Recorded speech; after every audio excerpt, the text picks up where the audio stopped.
Hi, and welcome back to the Self Abandonment Recovery Podcast. My name is Stacey Embers, and I am your host. I'm a sex and love addict, alcoholic, codependent, and I am obsessed with never self abandoning again. When we self abandon, we hush or ignore or don't listen to that all knowing part of us, that part of us that is so aligned with our most authentic self. And typically it's to please other people or out of fear or whatever it is, but we self abandon. And I am here to share my stories with you, to give you actionable tools to go into recovery for this and cheer you on in your active recovery or hopefully encourage you into using those tools that I give you today. We're going to talk about external boundaries, and this can be a doozy. It can feel like rude, like attacked, because when I started studying codependency and when I started studying boundaries, it was really hard to learn because I felt like I showed up in so many of the ways that a codependent shows up or a person without boundaries shows up. And so if you're there and you feel that during this episode, I see you and I hear you. And I promise you that it can get better and it will get better. And we just have to deal with the shame. We have to deal with the guilt. We have to deal with, how we used to show up in life and step over the bodies and move on. I love Pia Mellody. She wrote Facing Codependency, and I absolutely adore this book. And I basically use it as a textbook. I mean, it's amazing. I'm on my third time reading this book over the last several years. And if you don't have it, get it. If you relate to the things I'm talking about with you today, I'm telling you, it is a game changer. I would suggest strapping your seatbelt on. And sometimes it's like you can read, well, for me, I could read like 2 pages, then I had to put it down. I was like, I feel attacked. So just so you know, it can be hard. Hard work pays off. I promise you. Do the work, do the work, do the work, and you can live happy, joyous, and free. Okay, so I'm going to talk about external boundaries, and there's internal boundaries and external boundaries. And today is about external boundaries. If you didn't listen to episode 16, I would go listen to it now. I talk about that I allowed men, because I'm heterosexual, I allowed men to touch me and be sexual with me at any time that they wanted to, as a young person and into adulthood and into my open marriage as an older adult, that I had no external boundaries. So Pia explains boundaries like this. They are invisible and symbolic force fields, and they serve three purposes. The first purpose is to keep people from coming into our space and abusing us. The second is to keep us from going into other people's space and abusing them. The third is to give each of us a way to embody our sense of who we are. And that really falls into that self-abandonment, that when we have a sense of who we are, then we create these boundaries, right? And then when we have a boundary, then we have a gauge for what is aligned with us, what's our value system, and what is not. And then when we go against that, then we're self-abandoning, right? And if we're staying inside of it, then we are in self. So an external boundary is defined as this.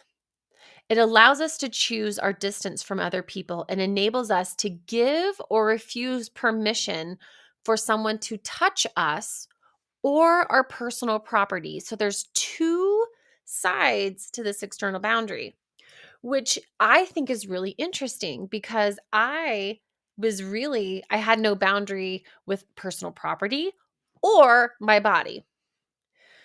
Now I want to share some stories with you about how this looks in my life, how this used to look in my life, and how it looks in my life today. So I'm going to start with personal property. Now, boundaries are learned. Yeah, boundaries are learned. All of this stuff comes from our childhood. But my whole life, until I created some awareness around personal property boundaries, I had this mindset of what was yours was mine and what was mine was mine. And because I didn't have an external boundary, I couldn't even see or have a notion that you even had a boundary around your personal property or your body. So this showed up in a couple different ways. The earliest memory that I have of this was like being at a friend's house and like going into their kitchen and just assuming that what they had was mine. Um I have this memory of high school, and my friends would joke that I would just eat off of people's plates without asking their permission. Just eat off of people's plates. But how dare they eat off of my plate, but I would eat off of yours. And this went into adulthood. And I'm not talking about the adorable way that you and your date like share a plate. This is like, that is your food and I am breaching your boundary. Um when I was I didn't steal from places. I had this like conscience that was like loud as all get out. But I would steal from your house like a quarter, or if I saw a dollar or something, like it was mine. Somehow in my system, with the lack of external boundary, that was my dollar. And sometimes I would take it and put it in my pocket and then put it back, or sometimes I would just take it where there was a quarter or whatever. It didn't occur to me. I want to talk about how this looked like with touching other people. I feel embarrassed about this memory. Um, so say that I would see someone that I hadn't seen, or heck, I guess it doesn't matter how long it was that I saw them, but I would go up to them and hug them because I'm a hugger, right? I'm a hugger. I'm a hugger. I have this memory of hugging people when I knew they didn't want to be hugged. And there were times where in my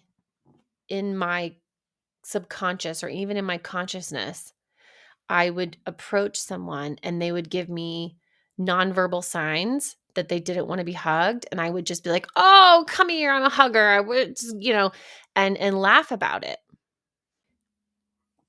There were times where people would give me a no. They would be like, "I don't want to be hugged," and I would say, "Oh, come here," and I would hug them anyway. And again, it was like I didn't care about your boundary. And I certainly knew better than you did, because a hug would do you great, because I'm a hugger and I'm a great hugger and you need a hug and I know what's best for you. I broke their external boundary. That is actually called an offender. So there are major offenders and there are non-major offenders. The major offenders are easily picked out. They're easily understood, easily seen, right? But the non-major offenders could look like this, or do look like this. Say that one person wants to have sex. The other person does not want to have sex. They say, "No, I don't want to have sex with you." So the person without the boundary continues to try to coerce that person into having sex, whether it be caresses, gentle caresses, like trying to get somebody in the mood, or making them feel guilty, or continuing to ask them, or there's a lot of different ways that are kind of manipulative that try to get someone to allow someone into their personal space after they've said no. That is not somebody respecting an external boundary. I've done it. Other people have done it to me. And I have self-abandoned and been like, screw it. I'm going to do this, whatever. And not said, no, I'm not interested.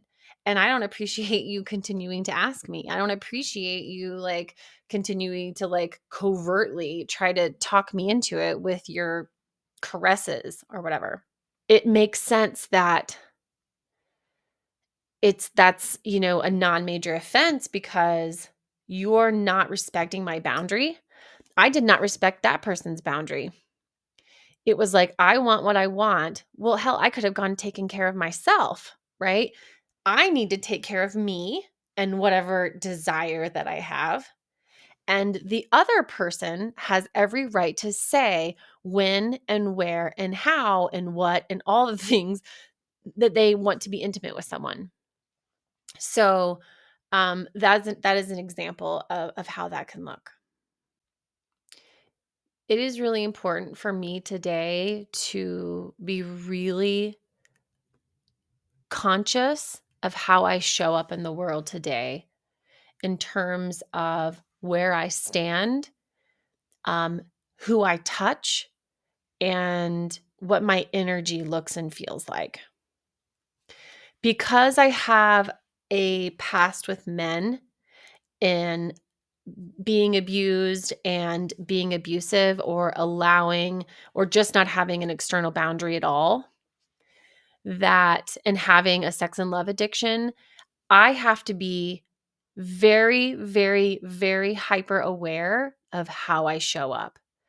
What does my energy feel like? Am I touching someone? Am I standing too close? Am I breaching a boundary? Do I have a boundary intact that is understood that you do not touch me? I remember years ago, I was in a public place and I had my arm draped around a friend of mine, a male friend, married. I'm married. We were friends. I had no sexual interest in him. I have no idea if he did to me. I didn't care because I didn't have an external boundary and I sure as shit didn't care how I showed up. So my arm was draped around this person, public place. And I don't know who it was, if it was either my former husband or someone else, came up to me afterwards and said something about how that looks. Oh, I know you're a really flirty person, but that just looked XYZ. And how shocking that was to me because I didn't care how I showed up. I didn't care who I touched, how I touched people, what they thought about it, how it looked. I didn't have an external boundary. And therefore, I didn't see external boundaries of other people or how it looked, how it was perceived. Like, what story am I telling? Like, what am I putting off to the world? Because I've studied this and I have an acute awareness of this, I'm really careful about how close I sit to people, even friends that are women. I can't assume that people want to be sat close to, that want to be touched. Um, it may seem really minor, but I believe that how I show up in the world matters. The energy that I bring to the world matters. Do I make people feel comfortable?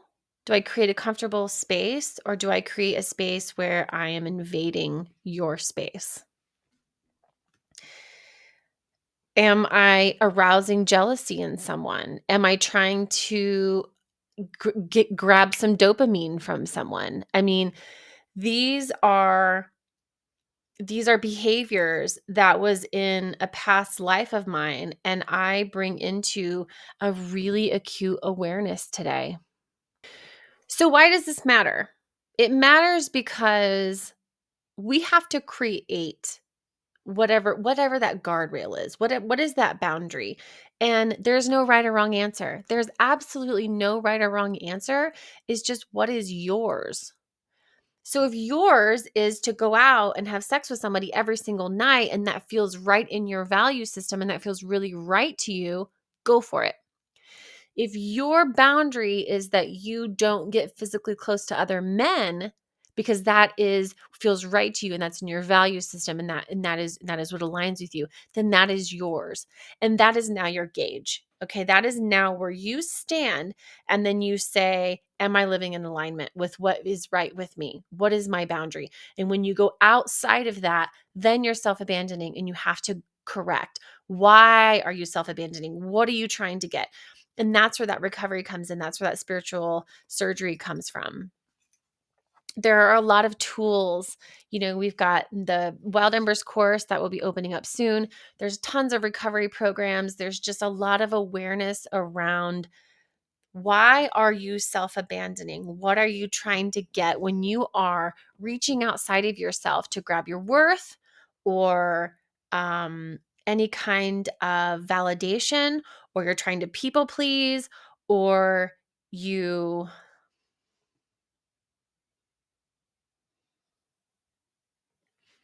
you're ignoring really authentic parts of you. This all are signs that you are self-abandoning. If you think that one of your friends or someone that you know could relate to my story or some of the information that I've shared with you today or the tools, then please share this podcast with them and subscribe on Apple Podcast and Spotify and leave me a review. Thank you so much to all the folks that have given reviews, and thank you for going on to stacyembers.com website and subscribing for my weekly emails and signing up for the wait list for the second Wild Embers course that will be launching here soon. If it's not my recovery program that I offer, that comes from 12-step programs and spiritual programs that I've done and just collaborated everything that I've learned over the last 15 years and put it into a program, then go into a 12-step program or talk to your therapist. But recovery is the way that it goes, and you have to do the work. You have to do the work if you want to stay in the sunlight. I love you so much. I see you, and enjoy, my friend.